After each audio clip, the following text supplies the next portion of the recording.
투자에 정답은 없지만 정석은 있다. 매매 정석 박예지입니다. 아무래도 오늘 시장은 그동안의 시장에 비해서 시장의 질이 좀 올라간 느낌이었습니다. 이 코스피보다 코스닥이 월등히 강한 모습을 보여줬고요. 모처럼 코스닥에는 매수 사이드카가 발동이 되기도 했습니다. 그렇다고 코스피가 크게 내려갔냐? 그것도 아니었습니다. 모처럼 하락 종목보다 상승 종목이 더 많았던 수급이 분산됐던 하루였는데요. 그렇다면 오늘 시장의 키워드는 무엇이 있을지 하나씩 알아보도록 하겠습니다.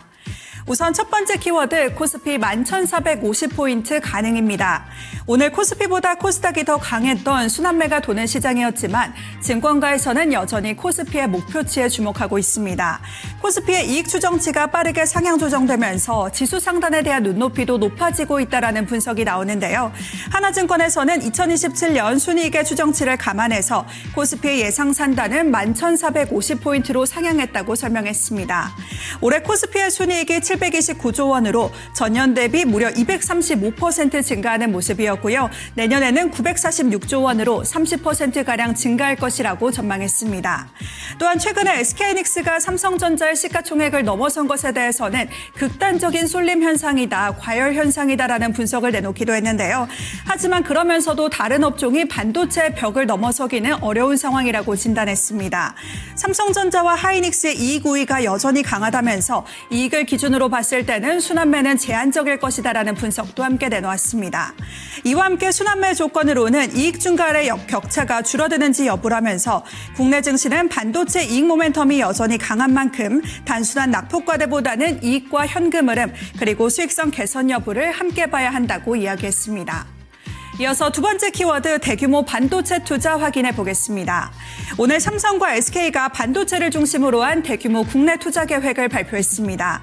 이 대통령은 오늘 3대 메가 프로젝트 국민보고회에서 기존 생산기지만으로는 늘어나는 반도체 수요를 감당하기 어려운 상황이라고 이야기했는데요. 그러면서 새로운 반도체 거점이 필요하다고 거듭 강조하는 모습이었습니다. 이에 정부와 삼성 그리고 SK그룹이 서남권에 800조 원 규모의 반도체 클러스터를 조성하기로 했는데요.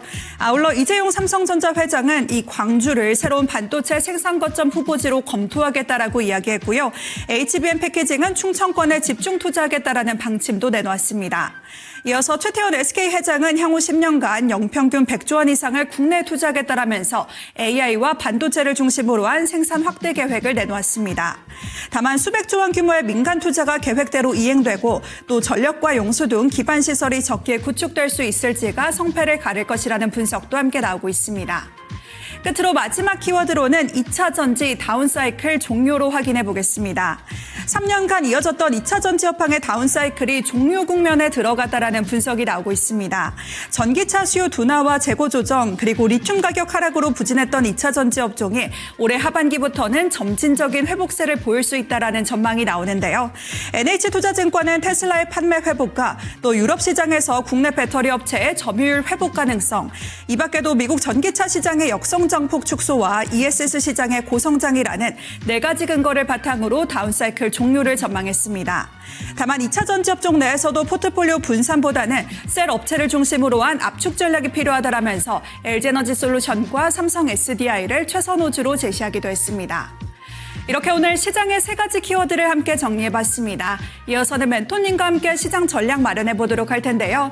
시청하시면서 궁금한 점이 생기신다면 하단에 나가는 QR코드 찍고 들어오셔서 공부방에 입장해주시면 되겠습니다. 그렇다면 본격적인 매매 정석 지금 바로 출발합니다.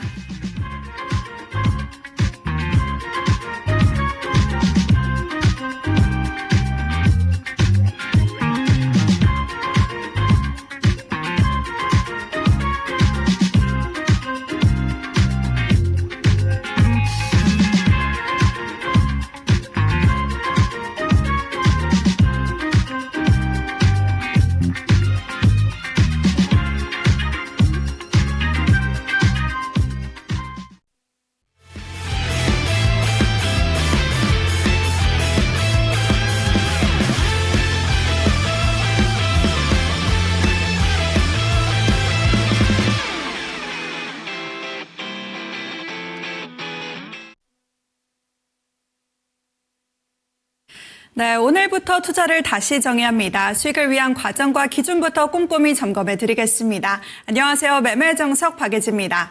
그리고 오늘은 송기호 멘토와 함께합니다. 멘토님 안녕하세요. 네, 안녕하세요. 네, 멘토님 오늘 저도 매매정석 첫 방송인데 우리 멘토님도 첫 출연이라고 들었습니다. 네, 좀 떨리실 것 같은데 오늘 뭐 시장은 어땠는지 좀 짚어주시면서 자기소개도 간단히 해주실까요? 네. 오늘 시장은 좀 좋았습니다. 그렇죠? 좋았고, 네. 좋았고, 이제 저희가 보면은 오늘은 이제 코스닥이 더 좋았죠. 코스닥이 더 좋았고, 코스피는 살짝 이제 좀 다운이 됐는데, 이제 그런 거예요. 이제 전자랑 닉스가 조금 빠지면서 거기에 있던 수급이 이제 다른 섹터로 옮겨져 가고, 그 중에서도 이제 코스닥은 진짜 많이 빠졌었잖아요. 그렇죠?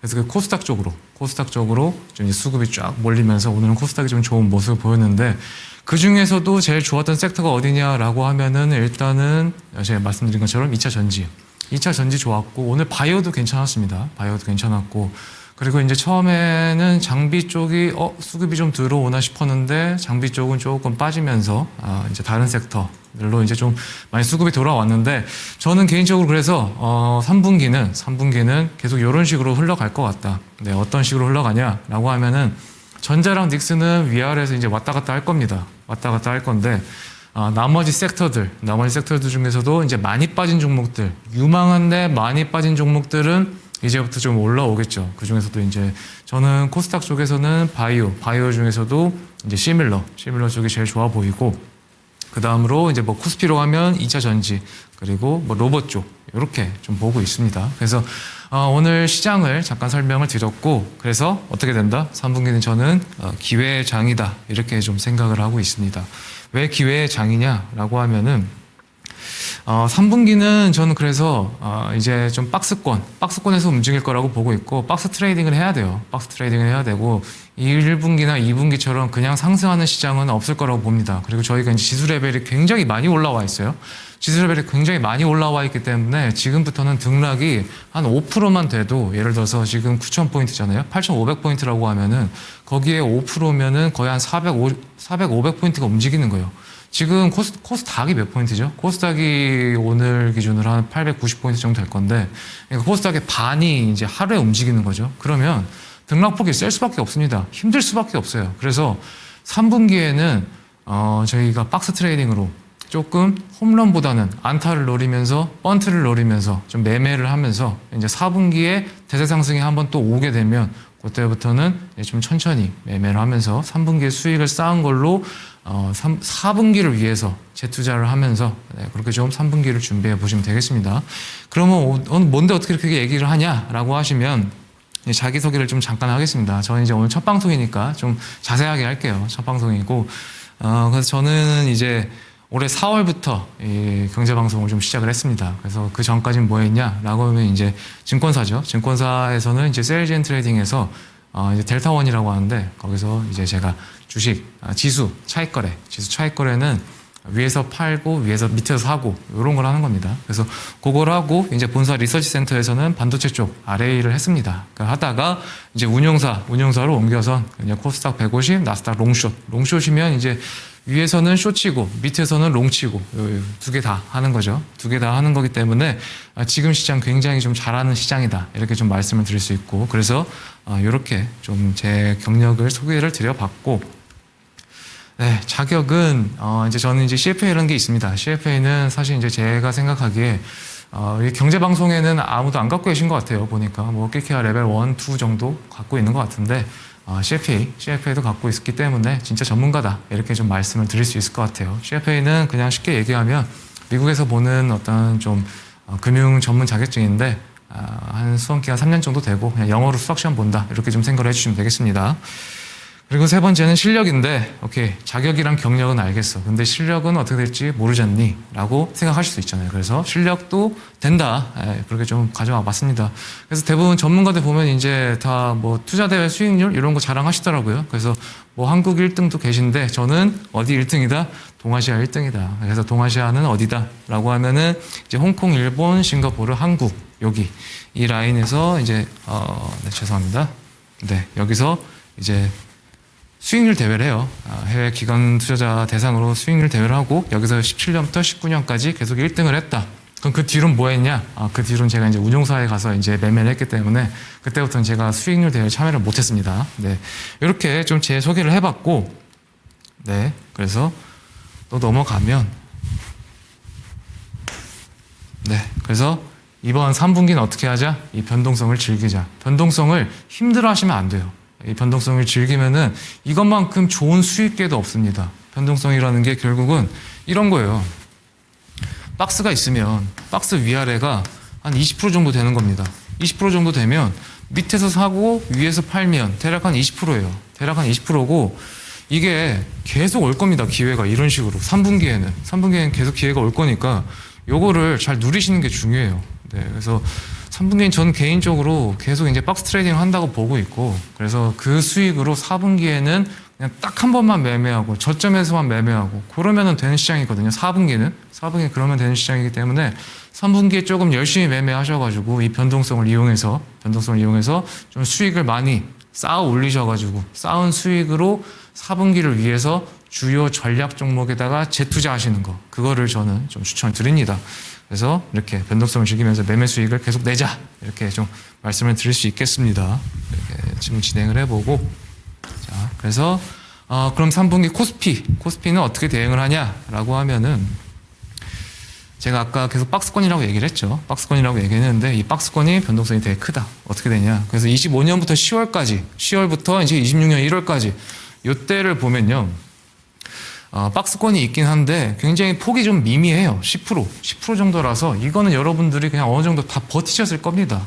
다 버티셨을 거고, 그래서 또 올라가죠. 이게 버티면 오르는구나 하면서 또 이제 버텼습니다. 버텼는데 어때요? 26년 3월에 전쟁 터졌을 때. 그때는 어땠죠? 힘들었죠. 특히나 이제 소형주, 중형주, 코스닥, 요거 갖고 계신 분들은 요때 이제 손실 많이 보신 거 아직까지도 회복 못 하신 분들 계실 거예요. 그때가 이 시점이죠. 그때 어때요? 상하단 폭이 20%입니다. 상하단 폭이 20%예요. 이게 어려울 수밖에 없는 시장이거든요. 그래서 요때 박스권에서 이제 코스닥 하시는 분들은 조금 많이 좀 피해를 보셨을 거고, 이때 전자나 닉스 들고 계셨던 분들은 조금 힘들었지만 다시 또 상승이 오니까 여기도 수익을 즐기셨는데 또 어떻게 됐죠? 6월 초부터 또 막 위아래로 막 움직였죠.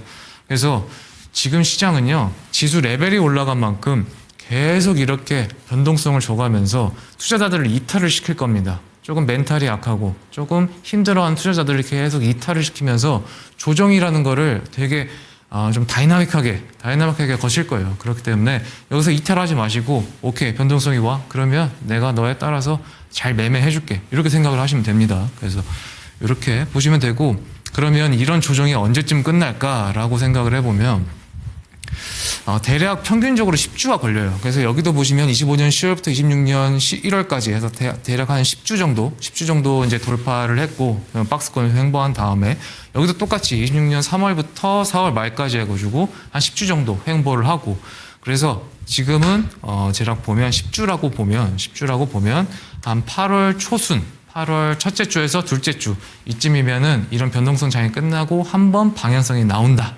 이렇게 좀 봐주시면 되겠습니다. 그래서 8월 초순, 중순까지는 조금 힘드셔도 열심히 매매하시는 게 좋습니다.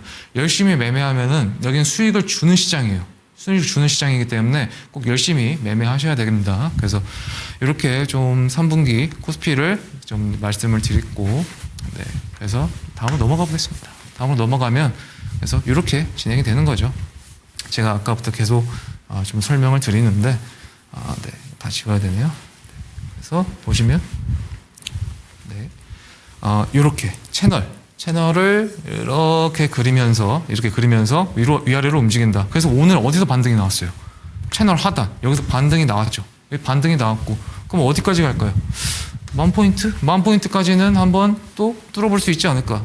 근데 또 10,000포인트에서 이제 언론에서 막 설레발을 치겠죠. 10,000포인트 뚫었다, 우리 이제 뭐 12,000, 13,000 간다.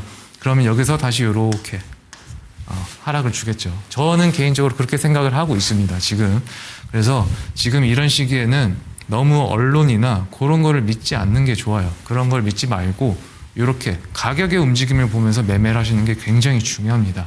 지금은 가격, 주가, 이게 먼저 가고 그 다음에 뉴스가 따라오는 시장이에요. 그래서 지금은 뉴스에 대해서 너무 이렇게 깊게 생각을 하지 마세요. 오늘 전자랑 닉스 빠질 때 어떤 뉴스 나왔죠? 뭐 담합해가지고 여기에 뭐 소송한다 이런 뉴스 나왔었죠. 이 뉴스요. 2018년에도 나왔고 2022년에도 나왔던 뉴스입니다. 이거 굉장히 단골 소재예요. 그냥 시장 빠질 때마다 나오는 주요 뉴스 중에 하나입니다. 그래서 그런 것 때문에 너무 이렇게 좀 멘탈 털리지 마시고 거기서 이런 뉴스가 나왔네 이제 끝난 거 아닌가 하면서 매도하지 마시고요. 그냥 들고 계시거나 아니면 이 변동성에서 같이 매매를 하시거나 이렇게 좀 봐주시면 되겠습니다. 그래서 좀 한번 진행을 해보고 네, 그래서 이제 제 경력인데 저는 제 인생의 대부분이 다 이렇게 박스권이었어요. 박스권에서만 이제 계속 매매를 하거나 이제 경력을 쌓았고 요 시장이죠. 네. 이 시장은 제가 오케이 나도 40년 만에 오는 큰 장이니 나도 한번 좀 여기서 한번 수익을 늘려보자 해가지고 경제방송에 오게 된 거죠. 경제방송에 오게 된 거고 그래서 여러분들 어디까지 갈 거냐라고 하면 저는 코스피는 16,000 간다고 봅니다. 언제까지? 27년 여름까지 16,000 간다고 보고 있고 그렇기 때문에 저도 나름의 선택을 한 거예요. 결단을 내린 거고 여러분들께서도 지금 힘드셔도 절대 포기하시면 안 됩니다. 여름까지는 내년 여름까지는 무조건 보셔야 된다. 이건 정말 제가 강력하게 말씀드리는 거예요. 내년 여름까지는 반도체 무조건 좋을 겁니다. 저 반도체 RA 했었죠? 반도체 무조건 좋습니다. 그래서 16,000 보고 있으니 절대 지금 여기서 이탈하시면 안 됩니다. 이렇게 좀 설명을 드리면서 좀 넘어가 보도록 하겠습니다.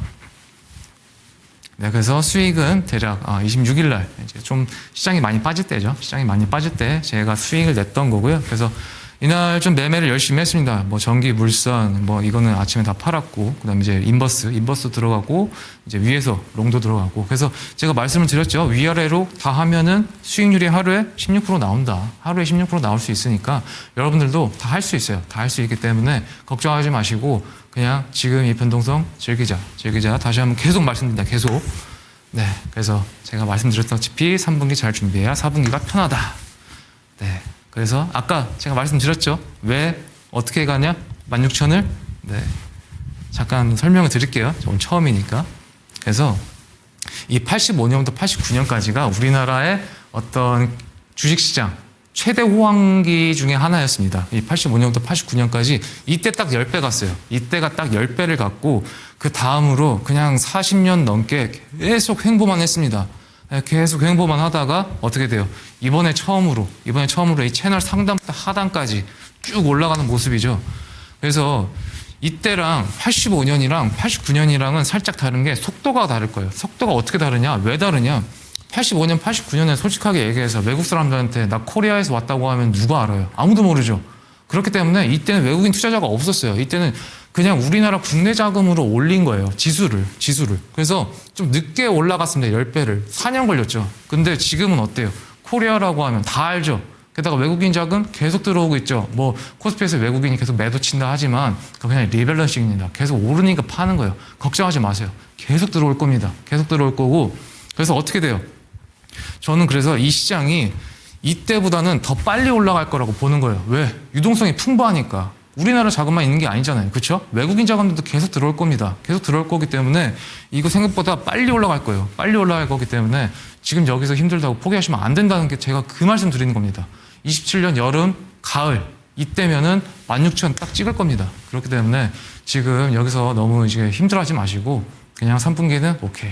나 너무 힘들다. 그럼 그냥 주식창 끄고 계좌 옮기고 친구들이랑 저녁에는 뭐 산책도 하고 술도 마시고 좀 인생을 즐기시다가 4분기 다시 열심히 매매하셔도 돼요. 네, 그렇게 하셔도 됩니다. 그냥 이탈하지만 마세요. 시장에서. 네, 그렇게 해서 좀 설명을 드려봤고 자, 좀 보겠습니다. 그래서 지금은 어떤 장세다? 87년 7월부터 12월 이 박스권 장세. 근데 박스권인데 이때만큼 변동성이 약하지는 않겠죠. 아까 제가 말씀드린 것처럼 변동성은 엄청 셀 거다. 그리고 이 변동성에서 뭘 해야 된다? 위에서 사고 밑에서 팔고 이렇게 매매 수익을 극대화시키면서 수익을 쌓아야 된다. 그런 말씀을 드리겠습니다. 그래서 또 보시면 네, 그래서 여기까지 좀 해보고 그 다음으로는 테마로 넘기도록 하겠습니다. 네, 이렇게 오늘 송기호 멘토의 첫 방송이었던 만큼 멘토님의 이야기 자세히 듣고 돌아왔습니다. 시청자분들께서도 CFA 정말 따기 힘든 거다 이런 댓글을 또 남겨주셨는데요. 경력부터 자격 그리고 실력까지 상당히 다 갖추고 계신 분께서 와주신 것 같습니다. 특히나 3분기는 기회장이다라고 말씀을 해주셨는데 어느새 또 6월의 끝자락에 와 있습니다. 이제는 또 7월을 바라보고 있는 만큼 3분기 전략도 저희 멘토님과 함께 마련해 보시면 좋을 것 같고요. 박스권 장세를 잘 활용해 보면서 4분기를 위한 또 전략도 함께 챙겨보시면 좋을 것 같습니다. 8월 초에는 또 방향성이 뚜렷하게 나올 수 있다라고 하셨으니까요. 그 과정에서도 수익을 놓치지 않고 챙겨가는 전략 오늘도 함께 알아보도록 하겠습니다. 그렇다면 본격적으로 오늘 키워드에 대해서 이야기를 나눠보도록 할 텐데요. 앞서도 우리 멘토님께서 반도체와 관련해서 내년 여름까지 반도체 무조건 좋을 것이다 이런 이야기를 또 해주셨습니다. 반도체 섹터에 대해서 조금 더 자세히 알려주실까요? 네, 반도체 섹터 한번 말씀드려보겠습니다. 그래서 반도체 섹터는 어떠냐? 2028년까지 수요 견조하다. 그리고 오늘 저번 주말부터 계속 나왔던 얘기죠. 이 축 구매처 견제가 뭐냐라고 하면은 애플에서 그런 얘기가 나왔어요. 그런 뉴스가 애플이 이제 CXMT라고 해가지고 창신 메모리, 중국의 창신 메모리라고 있습니다. 이게 이제 7월 중순에 상장을 해요. 7월 중순에 상장을 하는데 여기에 D램을 구매할 수 있게 지금 정부, 미국 행정부에다가 로비를 넣고 있다. 이런 뉴스가 나오면서 저번 주 금요일 날 한번 전자랑 닉스 주가가 좀 세게 빠졌죠. 근데 여러분 잘 생각을 해보세요. 잘 생각을 해보시면 정말 미국의 애플이라는 기업에서 중국의 반도체 기업의 반도체 칩을 살 수 있을까요? 예? 미국 행정부가 그걸 진짜 허가를 할까요? 안 한다고 봅니다. 못 할 거예요. 못 하는데 그럼 왜 애플은 굳이 그렇게 쇼잉을 하냐라고 하면은 지금 반도체 칩 비싼 거 맞아요. 지금 요새 SSD 그냥 구매하시려고 보면 다나와 이런 데 나와 있잖아요. 그런데 거의 한 10배 올랐습니다. 한 2년간. 사실 소비자 입장에서도 너무 비싸진 거 맞아요. 그러면 애플 입장에서도 굉장히 비싸졌으니까 내가 뭐라도 해야 될 거 아니에요. 그렇죠? 그래서 저번 주에 뭘 했죠? 애플에서 가격을 올렸죠. 제품 가격을 한 20% 올렸죠. 왜? D램 때문에, 반도체 때문에, 반도체 칩 가격이 너무 비싸서. 그런데 중요한 건 뭐예요? 중요한 거는 결국은 반도체 칩 가격을 내리진 않고 소비자한테 가격을 전가를 했고 그리고 이 반도체 칩을 가격을 내리는 게 아니고 다른 구매처를 찾아보고 있는 거죠. 이 삼성전자, 하이닉스, 마이크론 이 세 개 업체한테 어떤 지금 압박은 못 넣고 있는 거예요. 직접적인 압박은 계속 간접적으로 우회적으로 압박을 넣고 있는 거죠. 왜? 가격 내리라고. 근데 이게 통할까요? 안 통하죠. 지금 애플만 반도체를 원하는 게 아니잖아요. 그렇죠? 테슬라 다양하죠. 벤츠. 전부 다 차도 그렇고 휴머노이드 로봇도 그렇고 지금 반도체 칩 안 필요한 곳이 어디 있습니까? 그렇기 때문에 지금 이렇게 칩 구매처에서 견제 뉴스가 계속 나온다는 거는 어떤 소리다? 반도체가 아직까지는 계속 좋을 거다. 계속 좋을 거고 그럼 저는 개인적으로 경험적으로 어떤 때가 꼭지냐라고 하면은 보통은 이럴 때가 꼭지입니다. 애플이나 이런 기업에서 갑자기 말도 안 되게 엄청나게 많은 물량을 한꺼번에 한 큐에 살 때가 있어요. 이제 우리는 이게 보통 LTA라고 이제 뉴스에 좀 많이 나오고 있잖아요. 근데 그게 LTA랑은 또 다른 느낌입니다. 장기 계약이랑은 또 다른 느낌이고 한 큐에 물량을 좀 많이 사고 그런 뉴스가 나올 때가 있을 겁니다. 그러면 아마 뉴스에서는 애플, TSMC의 장기 공급 계약 이런 게 아니고 대량 물량 계약으로 몇 년치까지 미리 보유 이런 식으로 뉴스가 한번 크게 뜰 건데 저는 그런 뉴스가 뜨면은 오케이 셋오프 나오는구나 이렇게 생각을 할 겁니다. 그래서 그게 언제냐? 저는 계속 얘기하지만 27년 여름이다. 27년 여름이 그런 대량 물량 계약, 장기 계약이 다릅니다. 대량 물량 계약 그런 게 나오면서 반도체 더 간다. 코스피 2만 포인트 간다. 그러면 그때는 오케이 나 이제부터 비중 줄인다. 이렇게 생각을 해주시면 돼요. 그래서 지금 어떻다? 여전히 칩 수요 탄탄하다. 그거를 반증해 주는 게 지금 애플 그리고 다른 기업들의 칩 구매처 견제하는 그런 뉴스다. 이렇게 좀 봐주시면 되고 그래서 오늘 이제 또 그 얘기가 나왔죠. 청와대에서 이제 투자 발표했죠. 청와대에서 투자 발표도 하고 또 어디서도 발표했어요. 일본에서도 발표했어요. AI 쪽에다가 거의 한 3,500조 투자한다고. 그러니까 보시면 지금 이 AI 투자라는 게요, 여러분. 그냥 기업 간에 서로가 서로를 이기려고 경쟁하는 게 아니에요. 이제부터는 국가 간 경쟁입니다. 국가 간 경쟁이고 국가에서 지금 보증을 해가지고 몇천 조씩 투자를 하잖아요. 우리나라 국방비 얼마예요? 1,000조도 안 돼요. 근데 AI에다가 지금 몇천 조씩 투자하고 있잖아요. 이거를요 정부에서 지금 보증하는 투자인데 이거를 못 믿고 메모리 반도체에 투자를 안 한다? 그럼 그냥 정부를 안 믿겠다는 얘기거든요. 솔직하게 말씀드려서. 그렇기 때문에 굳이 그럴 필요 없어요. 투자에서는 전주가 하라는 대로 하면 굉장히 돈을 쉽게 벌 수 있습니다. 그래서 전주가 지금 어디다? 나라다. 그게 우리나라뿐만이 아니라 일본도 그렇고 중국도 그렇고 미국도 그렇고 지금 온갖 나라 정부에서 선진국에서 AI 투자를 위해서 다 보증을 하고 투자 지원을 하고 있으니 지금은 메모리 반도체 계속 보는 게 맞다. 이렇게 좀 말씀을 드릴 수 있습니다. 그래서 뭐다? 기업 간 경쟁이 아니라 국가 간 경쟁이니까 안심하고 여기 꼭지 아니야? 그런 생각 하지 마시고 일단은 매수하고 보시면 된다. 이렇게 좀 말씀드릴 수 있습니다. 자, 그래서 좀 가보겠습니다. 다음으로 가면 전자는 어떻게 되냐? 저는 그래서 항상 얘기하지만 59만 원. 왜 59만 원이냐라고 하면은 제가 뒤에서 좀 차트를 좀 설명드릴게요. 근데 저희가 이제 삼성전자가 주가 계속 빠져가지고 반성문들 쓸 때가 얼마였죠? 그때가 한 5만 4천에서 5만 5천 원 정도 됐을 겁니다.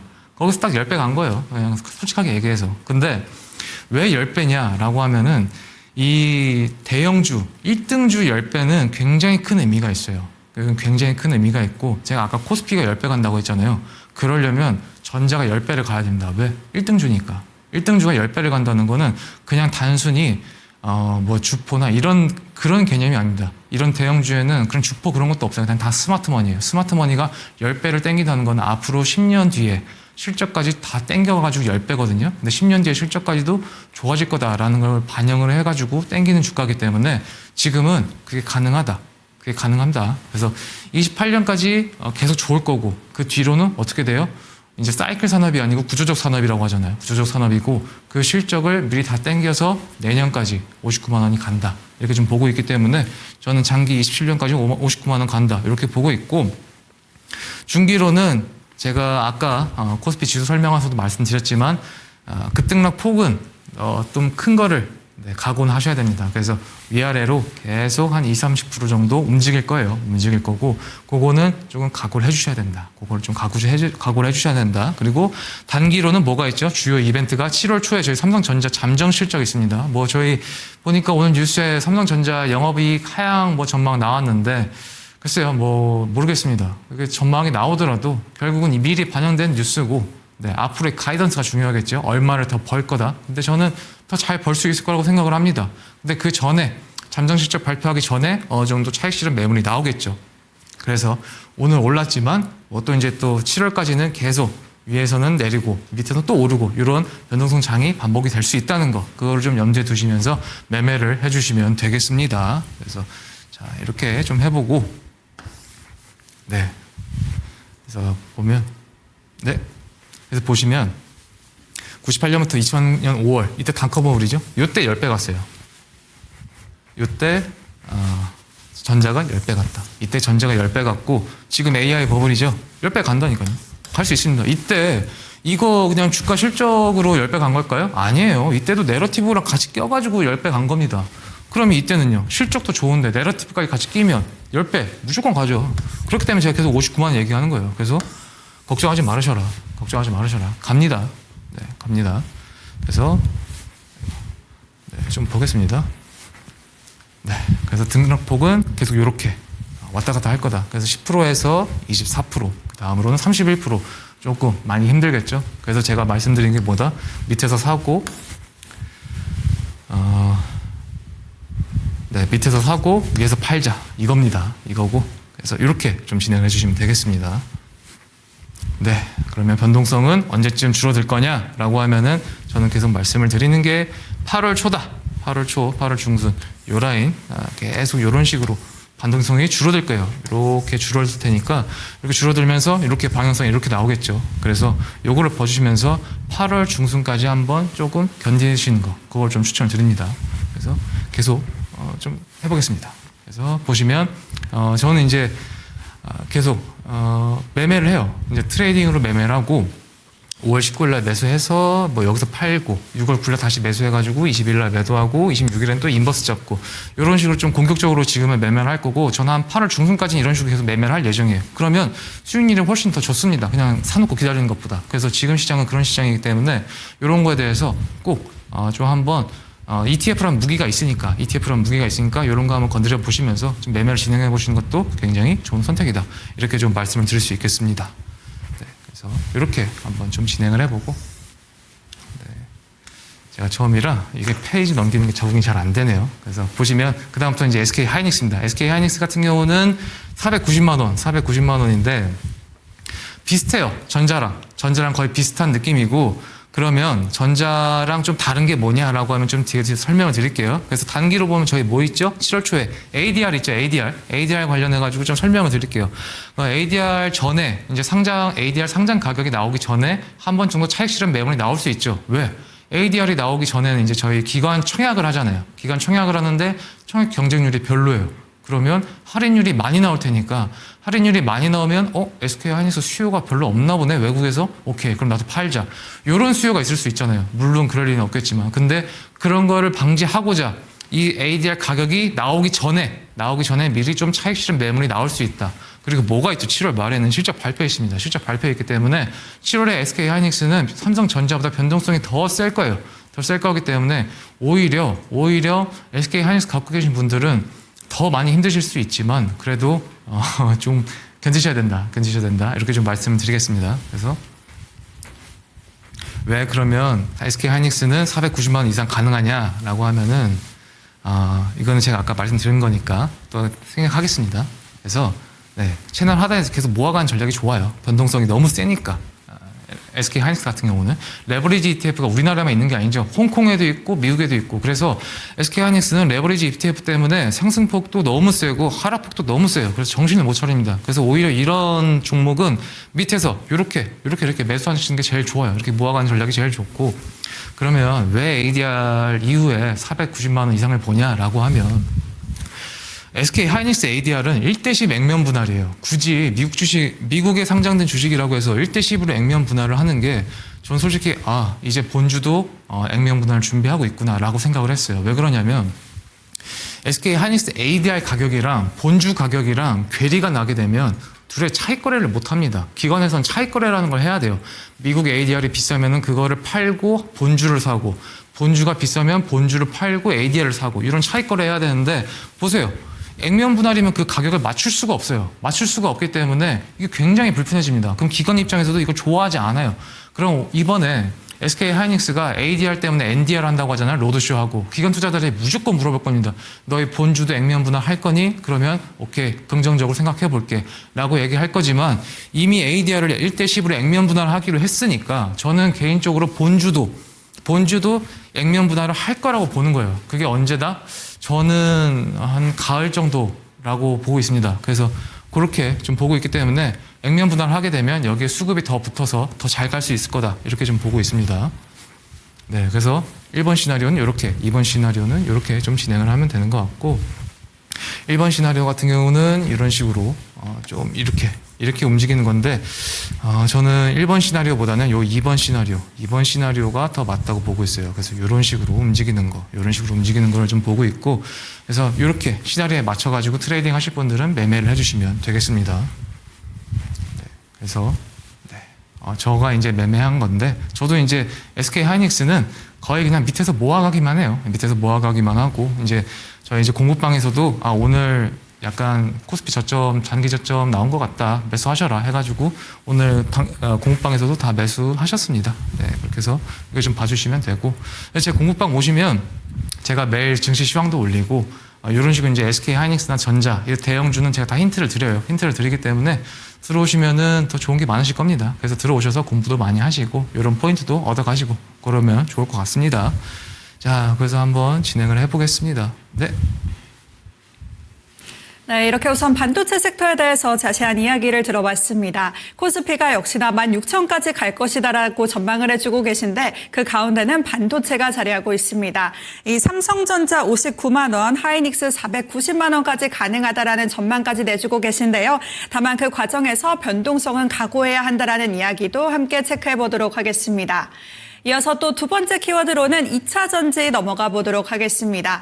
2차 전지 섹터 같은 경우에 오늘 또 반가운 반등이 나오기도 했었고요. 이 3년 만에 턴어라운드 국면이 종료됐다, 이런 분석도 함께 힘을 싣고 있습니다. 2차 전지 섹터는 어떻게 보시는지 또 알려주실까요? 네, 2차 전지 섹터 같은 경우는 오늘 반등세가 많이 나왔죠. 오늘 반등세가 많이 나왔고 저는 16,000원 가는 데 있어서 중요한 거 3개가 딱 이거라고 생각해요. 메모리, 그리고 휴머노이드, 세 번째는 전력 인프라. 전력 인프라 중에서도 어디? ESS거든요.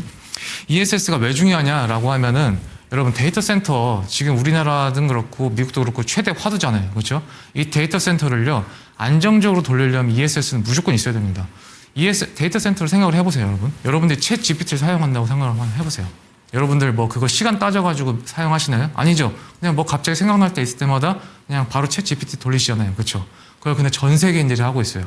그러면 AI 데이터 센터는 이 시간에는 사람들이 사용을 많이 안 하니까 이땐 좀 쉬자. 이렇게 할까요? 아니죠. 24시간 계속 돌아가야 되겠죠. 왜? 전 세계인들이 다 AI를 쓰고 있으니까요. 그러면 이 AI 데이터 센터가 잘 돌아갈 수 있게, 원활히 돌아갈 수 있게 거기 옆에 붙는 게 뭐죠? SFC죠. SFC 옆에 그럼 또 같이 뭐가 붙어야 돼요? ESS가 붙어야 됩니다. ESS가 붙어야 되고 그래서 저는 데이터 센터도 중요하지만 이 데이터 센터를 돌리기 위해서 가장 중요한 건 뭐다? ESS다. 이렇게 좀 보고 있어요. 그래서 오늘 2차전지 반등이 세게 나온 거고 그래서 LG 에너지 솔루션 반등이 그래서 그 중에서 제일 세게 나온 겁니다. 제일 세게 나온 거기 때문에 ESS는 오늘 LG 에너지 솔루션 너무 많이 오른 거 아니야? 이렇게 생각하실 수 있는데 그래도 매수 고민 한번 해보셔야 돼요. ESS가 많이 빠져서 많이 오른 거지 지금 여기서는 더 갈 수 있습니다. 더 갈 수 있기 때문에 지금 ESS 좀 보셔야 됩니다. 그리고 그 다음은 전기차. 전기차인데 요새 고유가죠. 지금 이제 뭐 이란이랑 미국이랑 이제 휴전해가지고 유가는 좀 많이 내려갔지만 그럼에도 불구하고 2월 초, 3월 초에 비교하면 여전히 2배 이상의 고유가를 유지를 하고 있기 때문에 유럽 쪽에서는 이미 이게 다 나오고 있어요. 유럽 쪽에서는 이미 전기차 수요로 전환되는 게 보이고 있고 그래서 어떻게 된다? 전기차 수요가 미국에서는 전기차에 대한 역성장이 둔화가 되고 유럽에서는 전기차 수요가 더 올라가고 그러면 어떻게 되죠? 전기 배터리는 수요가 좋을 수밖에 없죠. 좋을 수밖에 없죠. 그리고 세 번째 휴머노이드. 요건 알파죠. 알파. 이건 알파입니다. 그래서 휴머노이드가 사실 이제 뭐 한 28년, 29년 이쯤이면 상용화가 될 거잖아요. 그렇죠? 네. 그래서 휴머노이드 보면 이제 이 배터리도 한 번 더 보셔야 된다. 이렇게 좀 보시면 될 것 같습니다. 그래서 보시면 이건 메르세데스인데 메르세데스가 내연기관차잖아요. 내연기관차인데 지금 전기차 수요 나오고 난 다음부터는 계속 바닥을 기고 있습니다. 그렇기 때문에 제가 계속 말씀드리는 거예요. 유럽은 지금 전기차 수요 때문에 이런 메르세데스 같은 것도 다 지금 밑에서 움직이고 있다. 하향 돌파하겠죠. 네. 그리고 2차전지 코덱스 ETF인데 ETF는 밑에서 많이 올라오고 있습니다. 오늘 많이 올라왔고 이게 저는 이렇게 갈 거라고 보고 있어요. ETF가 이렇게 가면 대장주는 어떻게 돼요? 대장주는 같이 따라가겠죠. 그래서 어떻게 돼요? 코스피 ETF든지 ETF죠. 이렇게 간다고 하면 네. LG 에너지 솔루션도 같이 이렇게 움직일 수 있고 그 다음으로는 뭐가 있죠? 그 다음으로는 LG 화학이죠. 저 오늘 LG 화학을 들어갔거든요. LG 화학은 어떻게 되죠? LG 화학도 똑같이 여기 이 라인에서 위로 이렇게 올라갈 수 있겠죠. 네. 그래서 이렇게 올라갈 수 있으니까 여러분들께서도 2차전지 LG 화학이랑 에너지 솔루션은 좀 보셔야 된다. 이렇게 좀 말씀을 드릴 수 있겠습니다. 네, 2차 전지 섹터 가운데서도 핵심은 ESS다. 그리고 이 밖에도 전기차와 휴머노이드까지 함께 관심을 가져보자라고 말씀을 해주셨고요. 오늘 또 2차 전지 종목들 급등하는 종목들이 있었지만 그동안 많이 빠졌기 때문에 많이 오른 것이다. 앞으로도 더 갈 수 있다라고 이야기를 해주셨습니다. 이렇게 오늘 두 가지 키워드에 대해서도 시장 이야기 함께 들어봤는데요. 멘토님과 더욱더 자세한 이야기를 나누고 싶다 하시는 분들 오늘도 공부방에 입장해 주시면 되겠습니다. 저희 지금 상단에 QR코드 나가고 있는데요. QR코드에 카메라 찍고 들어오셔서 링크 타고 들어오시면 참여하실 수 있고요. 하단에 나가는 QR코드도 참고해 주시면 좋을 것 같습니다. 들어오셔서 멘토님과 함께 시장 전략 마련해 보시면 좋을 것 같고요. 그렇다면 많은 분들께서 들어오시는 동안에 저희는 멘토님의 강의까지 듣고 돌아오도록 하겠습니다. 실전 매매 전략 지금 바로 만나보시죠.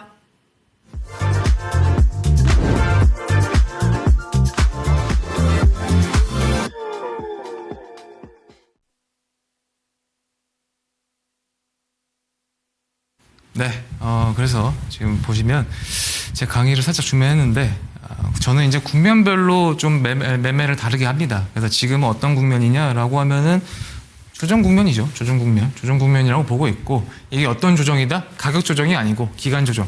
가격 조정은 가격이 이렇게 올라가면 밑으로 확 한 번에 내려가는 거고 20, 30%씩. 기간 조정은 이렇게 변동성을 줘가면서 좀 오랫동안 횡보를 하는 장이죠. 그래서 저는 지금 시장은 이 조정 국면이다 보고 있고, 조정 국면에서 어떻게 매매를 해야 되냐라고 하면, 조정 국면에서는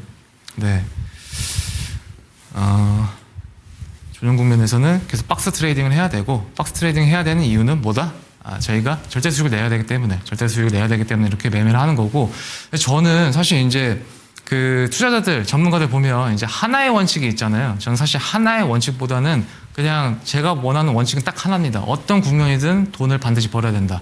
어떤 국면이든 돈을 반드시 벌어야 되고, 왜 그러냐라고 하면은, 이제 저는 이제 커리어 대부분이 다 이제 절대 수익을 추구하는 펀드에서만 이제 있어 왔어요. 그래서 이거는 이제 뭐 제가 이제 해외 투자자들한테 이제 브리핑할 때 썼던 자료들인데, 보시면은 대부분이 다 밑에서는 숏을 치고 위에서는 잡고 이렇게 지금 절대 수익을 추구하는 그런 펀드들을 해왔기 때문에, 그런 절대 수익을 추구하는 입장에서는 어떤 국면이든 돈을 벌 줄 알아야 되고, 그러면 원칙이 하나여서는 안 된다. 그래서 그런 식으로 하기 때문에 국면별로 계속 매매 스타일이 바뀝니다. 좀 뭐 밑에서 잡고 위에서 파는 경우도 있고, 계속 이렇게 박스 트레이딩 하는 경우도 있고, 상승장이면은 위에서 뭐 진짜 상단 뭐 돌파 이런 거 하잖아요. 그렇죠? 그런 것도 하는 경우도 있고, 그렇기 때문에 절대 하나의 국면에서만 매물되지 마시고 어떤 장에서는 수익을 낼 수 있게 그렇게 좀 준비를 해주시면 될 것 같고, 그래서 보시면 왜 그러냐라고 하면은 이제 생애 자금이 사실 이제 굉장히 중요하잖아요. 저희가 한번 생애 사이클을 보면은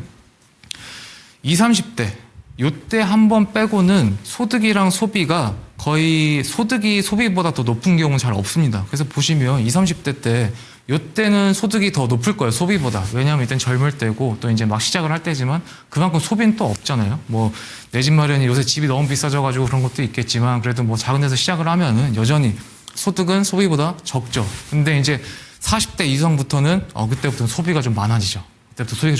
왜 많아지냐라고 하면, 사실 이제 40대부터는 사회 전성기긴 하지만 이때부터 이제 자녀도 있고, 자녀 교육도 시키셔야 되고, 이제 부모님들 이제 병원비도 해야 되기 때문에 이때부터는 소득이 많아도 소비가 같이 많아집니다. 그래서 이때부터는 저희가 이제 뭐 퇴직연금 이런 것도 많이 준비하시고, 주식도 많이 하시고, 재테크도 많이 하시잖아요. 그래서 이 돈, 시드머니를 안 잃는 게 제일 중요하고, 안 잃으면서 돈을 제일 잘 벌 수 있는 게 중요하고, 그렇기 때문에 어떤 하나의 원칙을 고수하면서 돈을 잃는 것보다는 원칙 없이 일단은 돈 벌어보자. 이게 제일 나은 거예요. 축구도 보시면 뭐 전력, 전술이 중요합니까? 일단 골 넣으면 되잖아요. 그렇죠? 골 넣으면 다 되는 거 게임이기 때문에 주식도 마찬가지예요. 일단 돈을 벌면 되는 겁니다. 돈을 벌면 되는 거고, 그 안에서 내 매매 전략이랑 원칙을 계속 유연화시키면서 가져가는 거. 그게 제일 중요한 거고. 그래서 어때요? 50대, 60대는 이때는 소득이 소비보다 더 적어지죠. 이때는 그렇기 때문에 이때부터는 적어도 좀 많이 준비를 하셔야 되고, 40대부터는 좀 준비를 많이 하셔야 되고, 5, 60대부터는 40대부터 50대까지 열심히 이렇게 벌어온 자산을 가지고 이제 쓰시는 거, 그거를 염두에 두고 있기 때문에 지금 이 시장 꼭 같이 함께 하셔야 된다. 제가 계속 16,000 간다고 얘기하잖아요. 이런 시장 없습니다. 이런 시장 40년에 한 번씩 오는 시장이에요. 그렇기 때문에 제가 계속 말씀을 드린 겁니다. 그래서 이 시장에서 꼭 돈을 버셔야 된다. 이렇게 좀 말씀을 드리면서 다음으로 좀 넘어가 보겠습니다.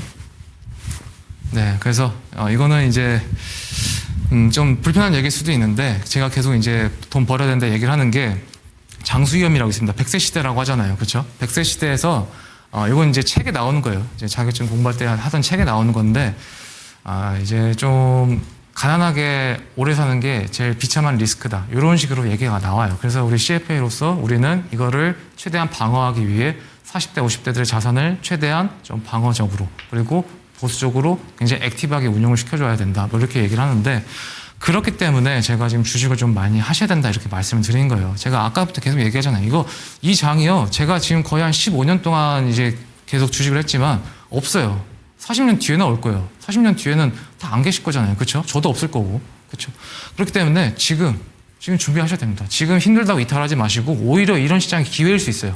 기회일 수 있기 때문에 나 지금까지 돈을 못 벌었는데 이번 한번 벌어봐야 되겠다 하면 지금이 기회입니다. 지금이 기회이기 때문에 절대 여기서 이탈하지 마시고, 들어오려면 지금 들어오셔야 된다. 제가 꼭 이렇게 정말 단호하게 말씀드릴 수 있습니다. 그래서 이렇게 좀 진행을 해보시면 되고, 잠깐 좀 넘어가면 네, 빨리빨리 좀 넘어가겠습니다. 이거 다 말씀드렸죠. 그래서 저는 이제 전략을 뭐 이런 걸 쓰는데, 그래서 뭐 이제 전략이 몇 개가 있어요. 13개 정도가 있고, 그 중에서 저는 이제 이런 박스권 장세는 순환매를 쓰고, 네, 순환매 중에서도 이렇게 계속 이제 뭐 전기 같은 경우는 25일날 매수해서 26일날 매도하고, 뭐 수익률 괜찮았습니다.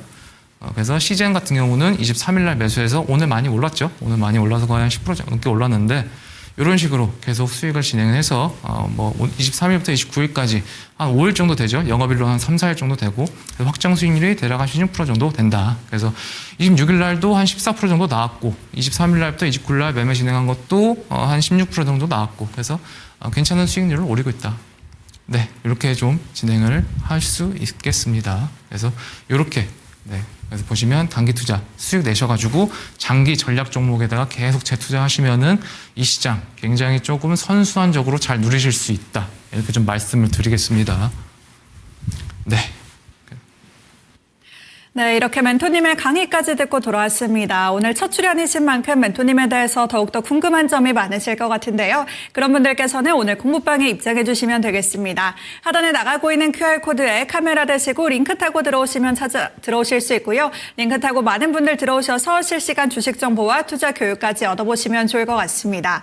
그럼 또 오늘 첫 방송이신 만큼 우리 멘토님께서 가져오신 추천주는 무엇일지 많은 분들도 궁금해하고 계실 것 같은데요. 오늘도 마침 이 시장에 순환매가 돌기도 했고 반도체가 아니라 또 다른 종목들이 더 강했잖아요. 그래서 또 어떤 종목을 가져와 주셨을지 더 기대가 되는 것 같습니다. 오늘 종목 알려주실까요? 네, 오늘 종목은 바이오 중에서도 이제 제약입니다. 제약이고 그 중에서도 셀트리온입니다. 저는 사실 이제 바이오 쪽에서 신약 개발은 안 좋아해요. 왜냐하면 리스크가 너무 크거든요. 리스크가 너무 크고, 그래서 저는 굳이 이제 제약 바이오 쪽에서 알파를 찾자고 하면은 이렇게 시밀러 중에서도 이제 큰 기업들, 셀트리온, 뭐 삼바로, 에피스도 오늘 많이 올랐죠. 그래서 이런 기업들을 굉장히 좋아하고, 그 중에서 셀트리온이 지금 박스권 하단에서 계속 올라오려고 하고 있습니다. 그걸 이제 좀 더 차트로 보여드릴게요.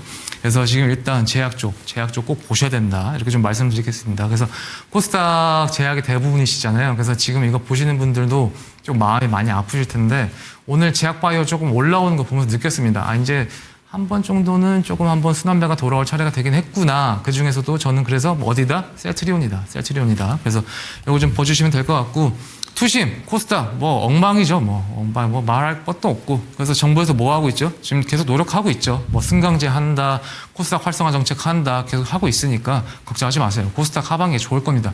영원히 내리는 주식도 없고 영원히 오르는 주식도 없어요. 영원히 오르는 주식도 없기 때문에 코스닥 지수 영원히 내리지 않을 겁니다. 걱정하지 마시고, 지금 이제 너무 힘들어하지 마시고요. 한번 보시면 되겠습니다. 그래서 실적도 반도체 좀 가리긴 했으나 지금 돈 잘 벌고 있습니다. 어디가? 셀트리온 돈 잘 벌고 있고, 미래를 보면 저는 이거를 좀 굉장히 좀 좋게 보고 있어요. 신약 개발이랑 진단. 왜 그러냐라고 하면 이제 AI가 쓸 수 있는 게 어디냐? 임상 데이터예요. 임상 데이터랑 이제 신약 개발을 할 때 쓸 수 있는 어떤 테크닉, 그건데 요거를 쓰게 되면 일단 첫 번째로는 시간이 절약이 됩니다. 신약 개발할 때 시간이 엄청 많이 걸리잖아요. 근데 이 AI를 쓰면은 신약 개발하는데 걸리는 시간이 굉장히 좀 축소가 됩니다. 그럼 어떻게 되죠? 비용이 줄어들겠죠. 바이오 기업들은 애초에 돈을 못 버는 신약 기업들이 대부분이기 때문에 비용을 줄이는 게 굉장히 중요해요. 그래서 AI를 쓰게 되면 비용을 줄일 수 있고, 비용을 줄이게 되면 투자도 더 원활하게 받을 수 있고, 시간도 줄일 수 있기 때문에 이 파이프라인의 임상 같은 게 더 시간이 짧아질 겁니다. 그래서 저는 AI가 바이오 쪽에서 굉장히 좀 큰 역할을 할 거라고 봐요. 두 번째는 어디죠? 진단이고, 진단도 역시나 임상 데이터로 AI 돌리면 되는 거니까 그쪽에서도 굉장히 좀 좋을 거다. 이렇게 보고 있고, 그래서 셀트리온은 지금 AI 묻으면은 더 좋게 간다. 이렇게 좀 보고 있습니다. 그래서 보시면 장기로는 29만 원, 중기로는 21만 원의 중요 가격대가 있어요. 저항 가격대가 있고, 단기로는 코스닥 지수 이번 주 움직임을 좀 봐야겠죠. 어쨌든 지수랑 같이 가는 거니까. 지수 이기는 개별 종목 잘 없습니다. 그래서 셀트리온을 한번 보시면, 셀트리온은 자 보겠습니다. 이 초록색 선이 굉장히 좀 지지라인이 중요해요. 그래서 여기에서 지금 계속 왔다 갔다 하죠. 여기서 튀어 오르고, 여기서도 튀어 오르고, 여기 한번 뚫었지만, 이때가 2008년, 9년, 한창 이제 막 공매도 유행할 때 그때죠. 이제 사장님, 회장님 싸우고 그럴 때, 그때고, 요때 계속 이쪽 라인에서는 튀어 오르고 있죠. 다 여기서는 튀어 오르고 있어요. 이따가, 그리고 이건 코로나죠. 코로나 3월에 한번 좀 세게 내려갔다가 다시 올라왔죠. 다시 올라왔고. 그래서 지금 어때요? 보면.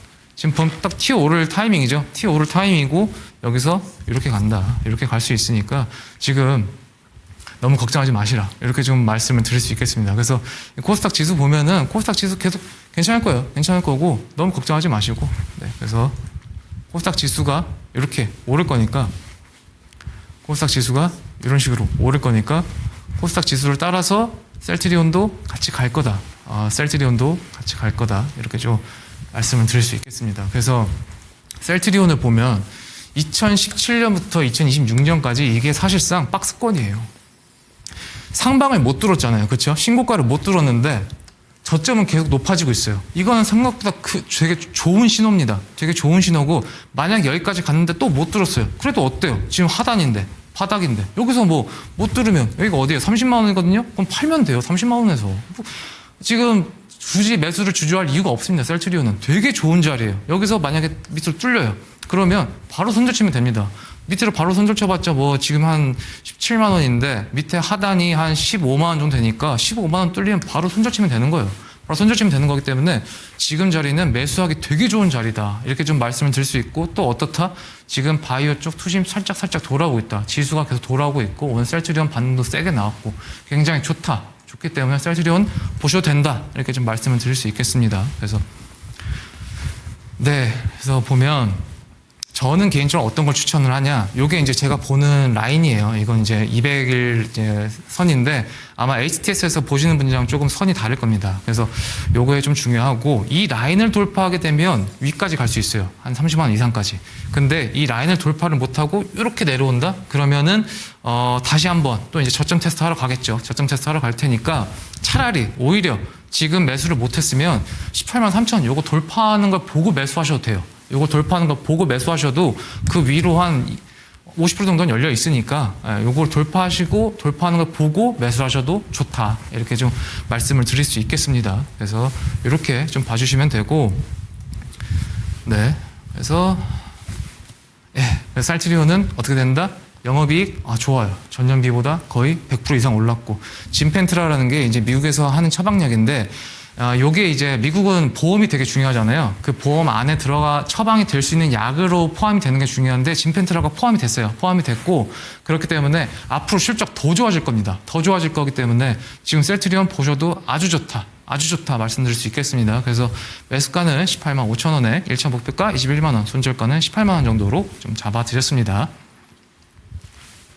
네, 이렇게 오늘의 추천주 셀트리온까지 확인해 봤습니다. 이제는 순환매의 타이밍이 다가오고 있다. 제약 섹터 반드시 봐야 하는 시기이다라고 말씀해 주셨고요. 그 안에서도 셀트리온 같은 경우에는 실적 상당히 잘 나오고 있고요. 박스권 하단에서도 올라오고 있다라고 말씀을 해 주셨으니까요. 앞으로의 추가 상승도 기대해 보셔도 좋을 것 같습니다. 구체적인 가격 전략은 화면으로 확인해 보시죠.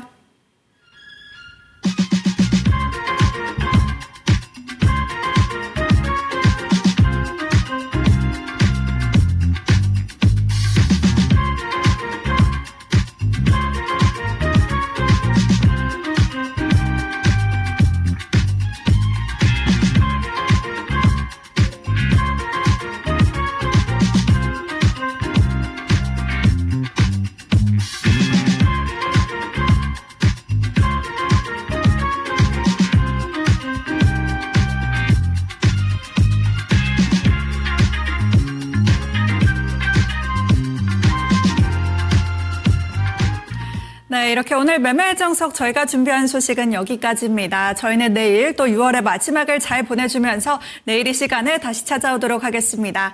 지금까지 다양한 투자 판단을 위한 도움 말씀들 전해드렸고요. 하지만 특정 종목의 상승과 하락을 보장하진 않습니다. 오늘도 함께해 주신 여러분 고맙습니다.